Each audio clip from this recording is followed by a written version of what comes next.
प्रियकराची पत्नी. लेखिका आहे पल्लवी त्रिवेदी आणि त्याचा मुक्त भावानुवाद केला आहे सरोज भट्टू यांनी. ऐकूया प्रियकराची पत्नी.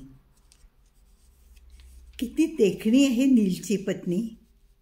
तजेलदार सावळी काया, हरिणासारखे टप्पोरे डोळे, चित्ताकर्षक हास्य.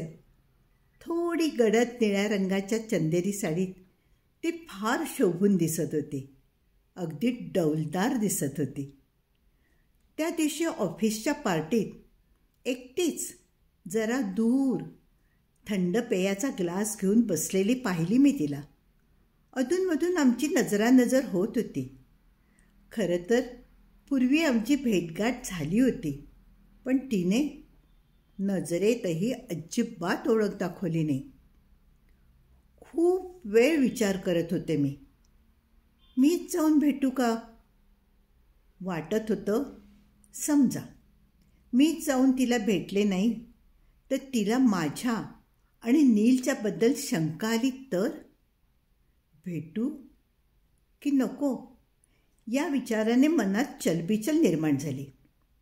मनातल्या अपराधी भावनेने मनात उलटसुलट विचार येत होते.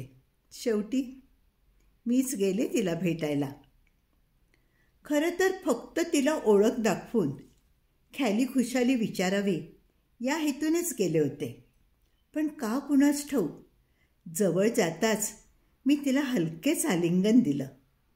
तिच्या स्पर्शातून कोरडेपणा अगदी सहज जाणवला मला. इतकंच काय, तिचं ओळखीचं हसू देखील अगदी वरवरचं नक्कीच भासलं मला.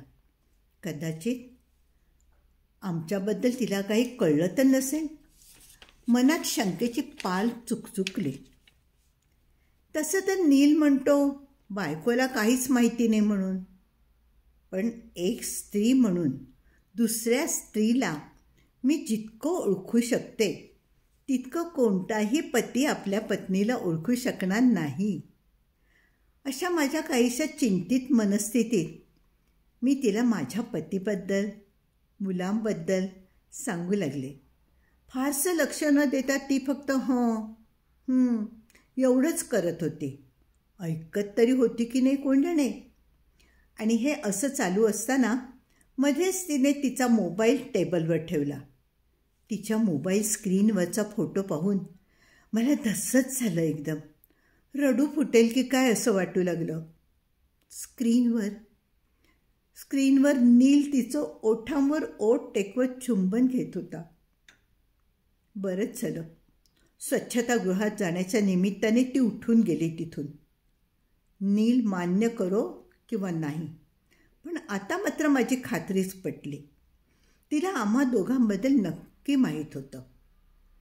मी पण जवळपास धावतच ऑफिसमधल्या माझ्या केबिनमध्ये गेले. तिथे खूप खूप रडू आलं मला, पण कधीतरी स्वतःला सावरत बाहेर आले. नीलने पाहिलं मला, पण बायको जवळ असल्याने माझ्याकडे माझ्या जवळही आला नाही तो.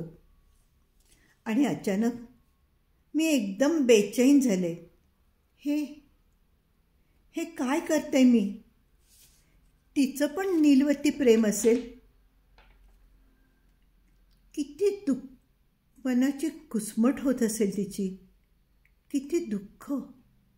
मला समोर पाहताच तिलाही संतापच आला असेल ना. किती संयमाने वागते ती.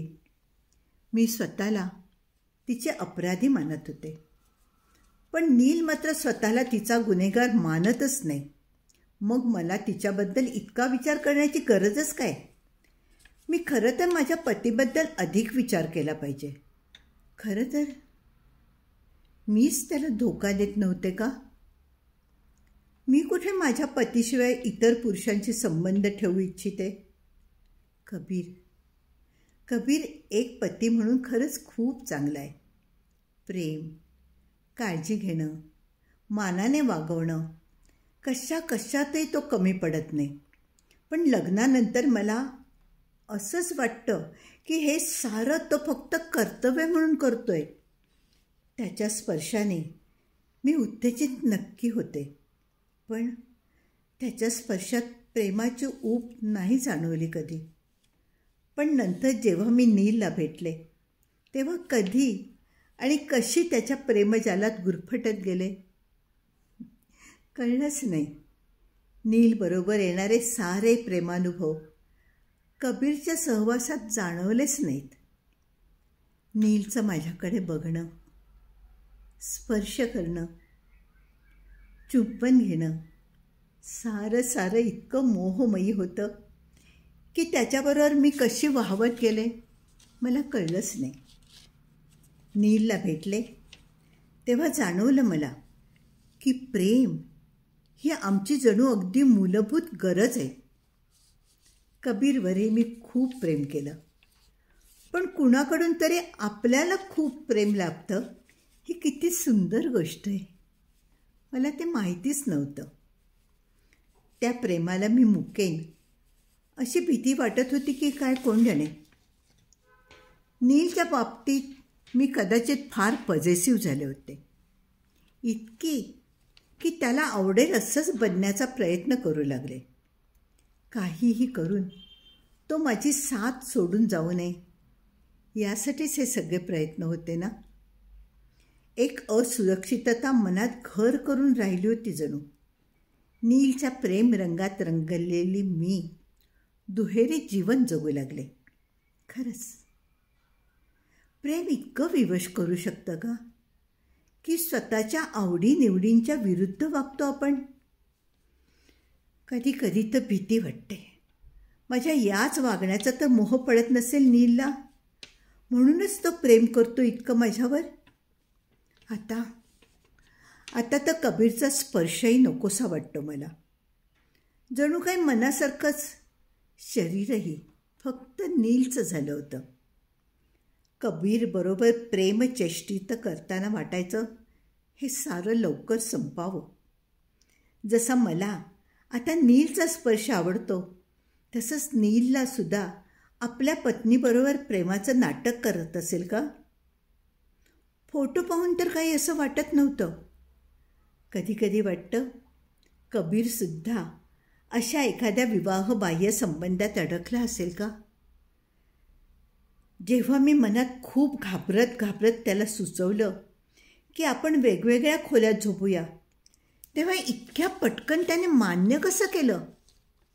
खात्रीने पण मला नक्की वाटतं की त्याच्याही आयुष्यात दुसरं कोणीतरी असलं पाहिजे. पण मी कोणत्या तोंडाने हा प्रश्न विचारू. मी स्वतःच प्रामाणिक नाही आहे त्याच्याशी. कबीर आहे, नील आहे, गोडशी माझी मुलगी आहे, चांगली नोकरी आहे. पण खरं सांगायचं तर मी खुश मात्र अजिबात नाही. खोटं बोलत, नाटकं करत कबीरसह जणू काही सगळंच पहिल्यासारखं ठीकठाक आहे. नीलसमोर भावनांच्या व्यतिरिक्त सारं जगणंच नकली करून टाकलं आहे मी. अनु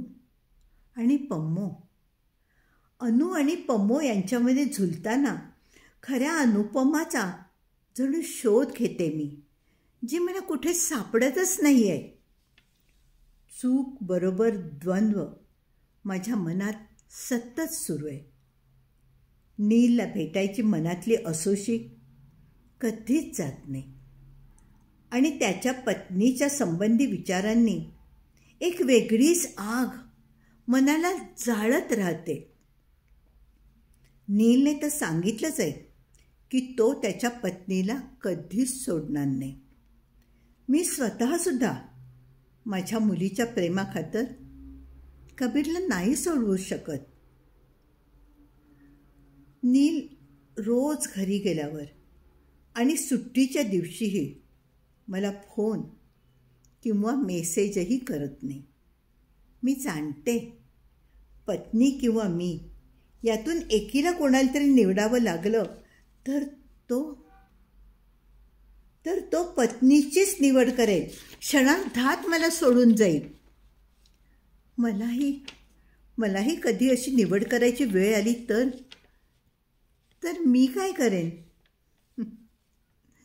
या प्रश्नाचं उत्तर नाही आहे माझ्याकडे. येणाऱ्या काळावरच याचं उत्तर सोडून दिलं आहे. चालू दे, चालू दे, जसं चाललंय तसंच.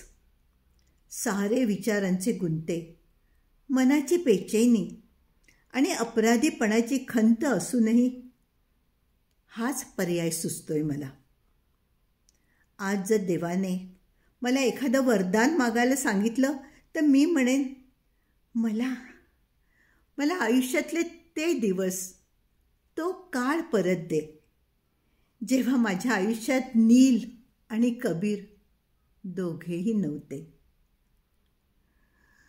खरंच खूप खूप थकले मी. अगदी खरंच खूप खूप थकले.